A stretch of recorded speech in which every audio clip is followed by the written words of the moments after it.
Hello साथियों, कैसे हैं आप सभी। मैं विनय तिवारी और आपके समीर सर के साथ आपके अपने परिवार एग्जामपुर में हार्दिक स्वागत करता हूं। हम हैं एग्जामपुर कलम से क्रांति।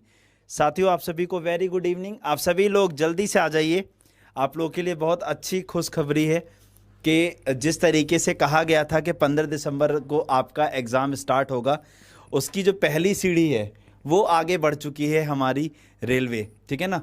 आपका पहले ही ग्रुप डी का जो है, पहले ही आपका जो स्टेटस था वो चेक कराया जा चुका था। अब उसके बाद बात आनी थी कि टेंडर की। तो मेन बात जो आपकी टेंडर पे रुकी हुई थी कि टेंडर किसको मिलेगा, कितने मिलेगा, कैसे मिलेगा, ये जो सारी बातें थी आपकी, ये सारी बातों का आज एक तरीके से अगर हम कहें तो समाधान जो है वो रेलवे ने निकाल लिया है। और इस समाधान के बाद अब आपको एक बात अपने दिमाग में बिठा लेनी है कि अब आपका पेपर जल्दी ही होगा। मतलब जो 15 दिसंबर बोला गया है, मतलब अब एग्ज़ाम होगा। रेलवे ने अपनी पूरी तैयारियां जो हैं वो शुरू कर दी हैं। तो जब रेलवे तैयारी में लग सकता है तो आपको भी तैयारी में क्या करना पड़ेगा, लगना ही पड़ेगा। आ रही बात समझ में सभी को तैयारी में लगना पड़ेगा। वैसे सर, जो टेंडर जो आपका मिला है रेलवे ग्रुप डी का, वो कितने का टेंडर है आपका? 353 करोड़ रुपए में टेंडर जो है दिया गया है। ठीक है ना। आपका जो एग्जाम कराया जाएगा उसके लिए जो एजेंसी को टेंडर दिया गया है वो 300, मतलब एजेंसी ने 353 करोड़ में टेंडर लिया है। ठीक है।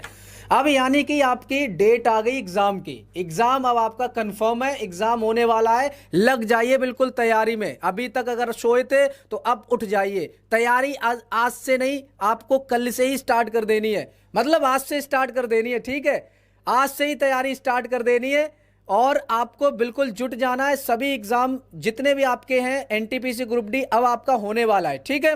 तो आपका जो टेंडर है वो पास हो चुका है, निकल गया है। ठीक है जी, जल्दी से सभी लोग। हाँ जी, 500 करोड़ में मैं दूंगा। हाँ, सही बात है। लेकिन यहाँ पे पता है सबसे अच्छी बात, ये जो भी अमाउंट है 353 करोड़, इसमें आपका टैक्स जीएसटी जो है आपका वो इंक्लूडेड नहीं है, एक्सक्लूसिव है। जीएसटी इसके बाहर है। तो आपको यानी इस तरीके से टेंडर की जो धनराशि है वो डिसाइड कर ली गई है। तो जब रेलवे ने अपनी तरफ से डिसाइड कर लिया है कि हम इतने में टेंडर देने वाले हैं, तो इसका मतलब अब रेलवे अपने माइंड को सेट कर चुका है कि हमें एग्ज़ाम कराना है। इसका मतलब आप लोगों ने जो हल्ला बोल किया था उसका अब आपको फ़ायदा मिल रहा है। अब आप लोग सब काम छोड़ के केवल 2 से 3 महीने आपके पास हैं, और इसी बीच में आपके फेस्टिवल भी आने वाले हैं, जैसे कि दिवाली भी है, दशहरा भी है, हाँ, नवरात्र भी होते हैं तो कई लोग उसमें भी इंगेज हो जाते हैं। तो ये फेस्टिवल्स भी हैं, तो इन सारी चीज़ों को भी ध्यान रखना है और आपकी तैयारी इस लेवल पे करनी है कि इसके बाद ये समझ लो ये आखिरी मौका है। क्योंकि अब रेलवे की वैकेंसी इसके बाद कब आएगी और कब पेपर होगा उसका कोई अंदाजा नहीं है। ये वैकेंसी आखिरी समझते हुए तैयारी शुरू करो। अभी भी जुटोगे, अभी भी अगर कुछ लोग ऐसे हैं जिन्होंने तैयारी शुरू ही नहीं की थी तो भी वो पेपर को अगर देने जाएंगे तो अच्छा कर सकते हैं। लेकिन अगर वो आज से जुट जाएंगे तब, बिल्कुल, अगर वो आज से जुट जाएं और जिस तरीके से क्लासेस आपकी चल रही हैं उन क्लासेस को रेगुलर फॉलो करने लगे, तो मैं डैम श्योर लिख के दे सकता हूं कि उनका सिलेक्शन हो जाएगा। लेकिन पढ़ाई करनी पड़ेगी तब। जी सर। मतलब अभी भी आपके पास 2 से 2.5 महीने हैं। अगर आप आज से भी लग जाओगे ना तैयारी करना, तो आप सारा सिलेबस कंप्लीट कर लोगे। ऐसा भी नहीं है कि आपने बिल्कुल नहीं पढ़ा होगा। आप 1-1.5 साल से कुछ तो क्लासेस ले ही रहे होगे बराबर। और ये बात समझ लो कि ये लास्ट आपके पास मौका है, क्योंकि अब कब वैकेंसी आएगी और कब पेपर होगा, जैसा सर ने बताया, कोई अता पता नहीं है। तब तक तो आप बूढ़े हो जाओगे, हम बूढ़े हो जाएंगे। सीधी सी बात है, 5-6-10 साल बाद तो आप एग्जाम फॉर्म भरने लायक ही नहीं रहोगे। तो ये आपके पास लास्ट मौका है। बिल्कुल जुट जाना, बिल्कुल आज से ही जुट जाइए। जितने भी आपकी क्लासेस चल रही हैं आरआरसी ग्रुप डी की आपकी रीजनिंग की, मैथ की, साइंस की सारी क्लास चल रही है। तो एक बार जल्दी से हम आपको टाइम टेबल बता देते हैं। जिसने भी अभी भी स्टार्टिंग नहीं की है क्लासेस की, एक बार टाइम टेबल बता दे रहे, जस्ट 1 मिनट के लिए। आपकी 11 बजे आपकी क्या चल रही है? 11 बजे आपकी स्टैटिक जीके चल रही है। याद रखना, 11 बजे आपकी स्टैटिक जीके चल रही है। ठीक है, सोनम मैम के द्वारा एनटीपीसी के साथ। और 12 बजे आपकी मैथमेटिक्स चल रही है। 12 बजे आरआरसी ग्रुप डी की मैथ चल रही है, जो आपके मोहित सर करवा रहे हैं। और 1 बजे आपकी डेली सुपर 25 साइंस की एमसीक्यू चल रही है। ठीक है, साइंस चल रही है आपकी। जिसमें 25 क्वेश्चन आपके आरआरसी ग्रुप डी में पूछे जाते हैं, मैं ही करवा रहा हूं। और 2 बजे आपके विनय सर रीजनिंग लेकर आते हैं, 2 बजे रीजनिंग करवा रहे हैं। तो ये आपका टाइम टेबल है, 4 घंटे दीजिए बस, आपको 4 घंटे देने हैं डेली, डेली 4 घंटे दीजिए आरआरसी ग्रुप डी के लिए, और आप रिवीजन करिए बस। जबरदस्त।